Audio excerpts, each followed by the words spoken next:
G'day guys, welcome back to my channel. My name is Wildkard. Thank you for watching the Wildkard Rugby Show. Like, comment and subscribe. This is Super Rugby Review. This is the Brumbies versus the Crusaders. Yes. Now, a lot of you are probably wondering, why was that a penalty try at the end? It was a bit of a mess to the ending of the game. So, Noah Lolesio had an opportunity to kick 3 points to win the match in the dying seconds of the game. And he hit the goalpost. The ball landed in goal area. Quinton Strange from the Crusaders and Harrison Goddard was contesting for the ball. Quinton Strange knocked the ball deliberately dead. Referee, yellow card, penalty try. Now, this is an interesting decision here because obviously the law stipulates you can't knock the ball dead deliberately from the playing area. That will be a penalty and a professional foul. So what's interesting to me is that a penalty try, according to the law, is awarded between the goalposts if foul play by the opposition team prevents a probable try from being scored. Now, this is a very interesting interpretation of what actually happened on the field. As you can see, this is Harrison Goddard from the Brumbies, and this is Quinton Strange from the Crusaders knocking the ball dead. The thing that I struggle a little bit to understand the interpretation here is the probable that Harrison Goddard was going to score this if Quinton Strange didn't knock the ball dead. Because Harrison Goddard was in a position to knock the ball back, as you can see here, to his own team. He's not attempting to catch the ball. If he was attempting to catch the ball and Quinton Strange knocked the ball dead, 100%, I would say penalty try. But the fact that he was just attempting to knock the ball back to his own teammates, I don't think that is a guaranteed probable try for the Brumbies. Yeah. But then there's also a bit interesting when it comes to interpreting a penalty try, a probable of a penalty try. The way that they interpret it is that they literally have to assume that the offending player, which is Quinton Strange from the Crusaders, is not there at all. So if you were to imagine if Goddard is there and Quinton Strange is not there at all, what would happen? Would Goddard even go for knocking the ball back? Goddard will probably just go for catching the ball, right? So in that sense, then the referee could say that's why this is a penalty try. Unless there's somewhere in the law book just says, hey, if you knock the ball dead in goal, it's just straight out a penalty try. But I'm a little bit confused as to how this decision was made. Maybe somebody has a better explanation than this. But yeah, I know that, obviously, there's a lot of assumptions going into this. And that's the only two way I can explain this. One is that the law book specifically says somewhere that you knock the ball dead deliberately. It's just straight up a penalty try.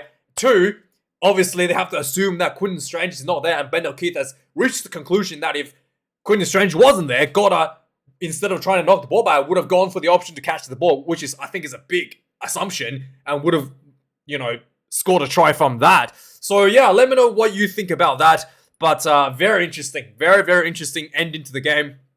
And yes, the Crusaders is now very, very much in a difficult situation to win, to get themselves into the top 8, especially with the Fijian Drua winning the game today against the very crucial game against the Queensland Reds. So the Crusaders still has 2 more matches coming up, and should they win both matches with bonus points, they still have an opportunity to get ahead of the Fijian Drua, even if the Drua loses 1 out of the 2 games that's coming up. So the Druas has Highlanders next week, which is very difficult because Druas hasn't been performing well in away games.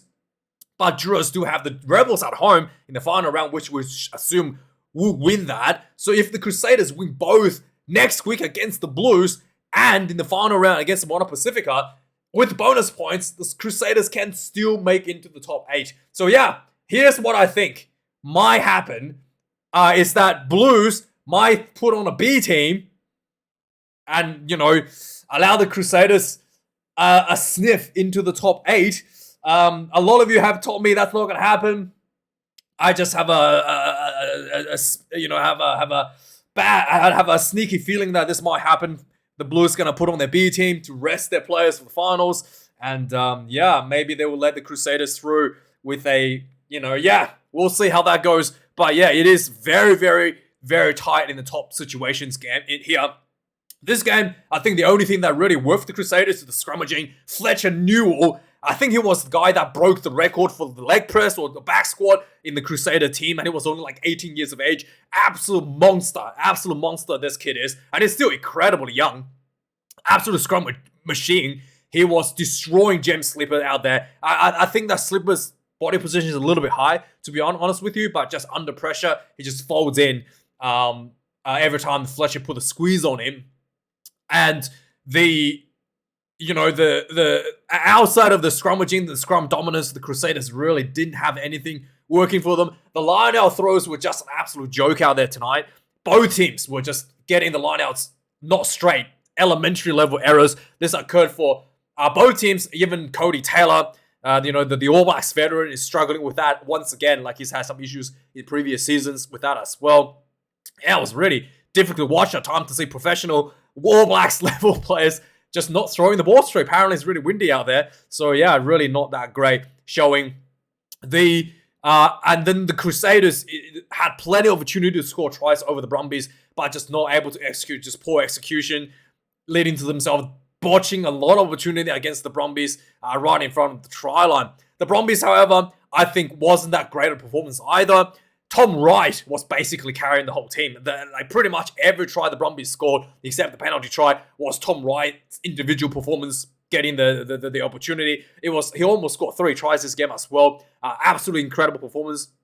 And if it wasn't for these runaway opportunities that Tom Wright created, I thought the Brumbies might have lost this one. The discipline was very poor for the Brumbies and giving away a lot of easy exits, especially when they had that front foot inside the Crusaders half. And then finally, the Brumbies, right before the end of the game, before the kick that hit the goalpost, Brumbies had an opportunity for 3 points right in front of the goalpost. They turned that down, went for their set piece, which hasn't been working for them, and ultimately they didn't. The poor execution led to try being disallowed.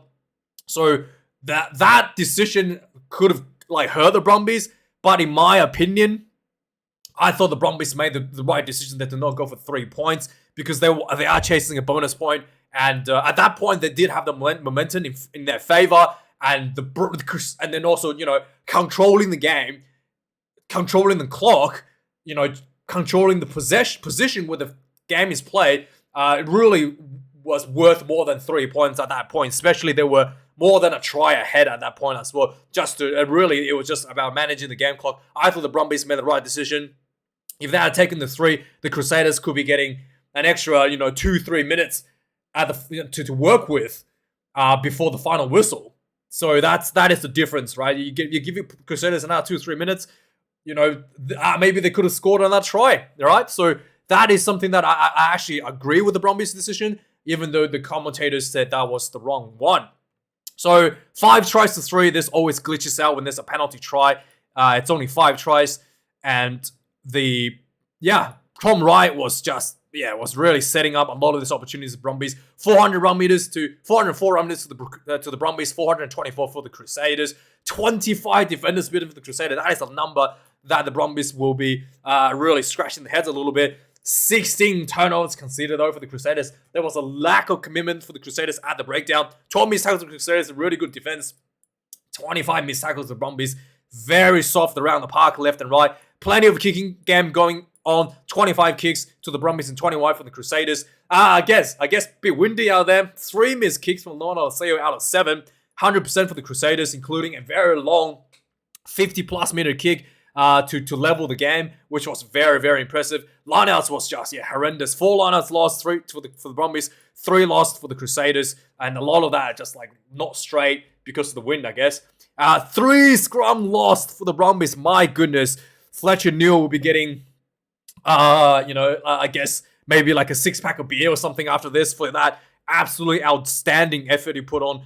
James Slipper, just hard head turnovers left and right. There were 1 yellow card on each side, one against the Brumbies for I think it was a late step with a Tua had a high wrap on a player in the tackle, and then obviously the yellow card penalty try to Quinton Strange right at the dying minute of the game. Our Crusaders has something good for them, which is the penalty discipline. Only 7 penalties considered overall to the Brumbies 13. Yeah, so let's have a go through the summary of the game. So yeah, Brumbies get themselves on board early into the game.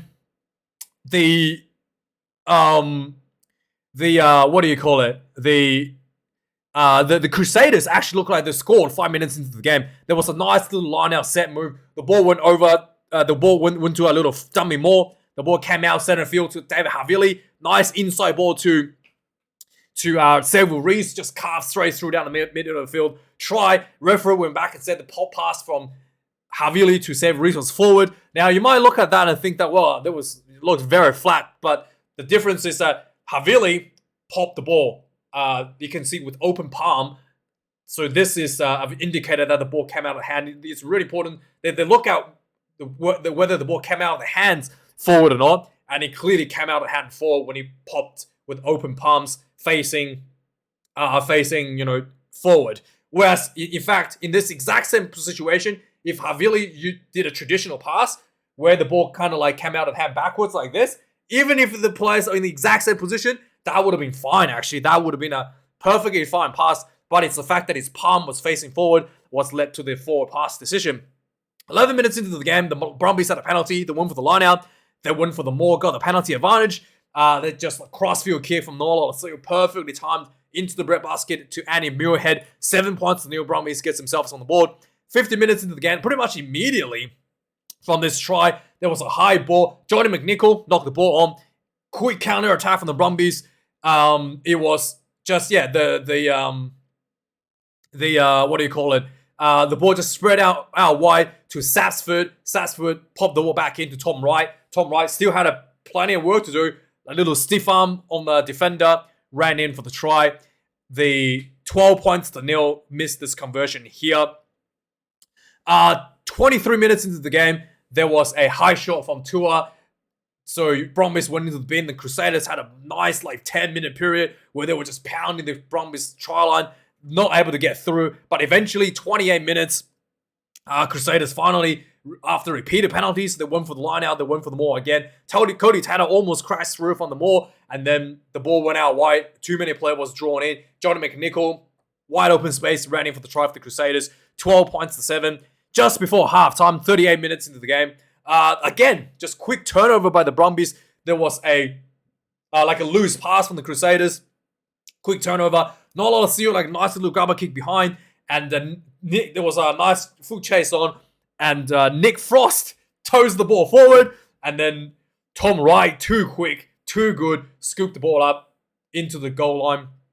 Try time, 17 points to 7. Halftime score. 44 minutes into the second half. Again, Xavier Reese, just absolute incredible form right now. Just an absolute magician.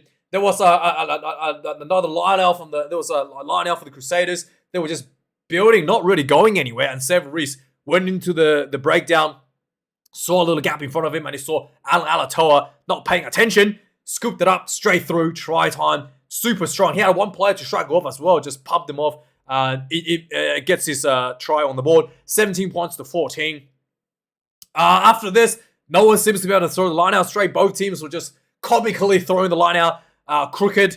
Right, and there was and it was a really, really tough to watch. So there was a 61 minutes into the game. It looked like Johnny McNichol might have stolen one under the noses of Tom Wright. There was a grabber kick behind in the goal line, and Tom Wright was standing there reading the words on the ball. And then Johnny McNichol put the hand on the ball, but luckily there was separation between the hand and the ball. No try was given. 3 minutes into the game, the Brumbies, like I said, had a penalty right in front of the goalpost. They backed themselves for the line out. But a lot of the commentators were, I should have taken the 3. I thought they made the right decision because he run down the clocks, extra 3 minutes by going into the line out. Whereas if they'd taken the 3 points, they would have given the Crusader another extra 3 minutes or so to work themselves back into the game. It doesn't matter. Eventually, this Crusaders was able to score a try from the other end. 69 minutes into the game, the Brumbies was working inside the Crusaders half. There was a loose pass from Nolasio. Ball was punted down the field. Suddenly, the Crusaders was down, 80 meters down the other end. We're in front of the Brumbies try line. Again, more pick and goes. There was no breakthrough. And finally, Hotham, the reserve halfback, looked up. And again, just like Xavier Reese tried moments before, massive gap in front of him. Straight through. 24 points to 21. And finally, what was it? 74 minutes on the clock. Both teams are looking like they're running out of energy a little bit. There was a penalty 50-something meters out. And then Finaki kicked this one through. This was probably like, this was like 52 meters out, but with an angle, probably like 55, 57 meters. Popped this one through. It was, suddenly the scoreboard is level, 24 points to 24. And finally, in the last minute of the game, penalty. Brumbies kicked this one, tried to kick the goal. Lolasio hit the goalpost, Boeing field, and deliberate knock on by Quinton Strange. And penalty try, and that was that. They had a quick 10 seconds left on the clock for the kickoff, but Brumbies was able to defuse that and end a very, very long losing run against the Crusaders. Finally. Yeah, let me know your thoughts about this game. Let me know if that should have been a penalty try or not. And thanks for watching. Like, comment, subscribe. I'll see you guys a bit later for more rugby review. And have a good weekend. Cheers.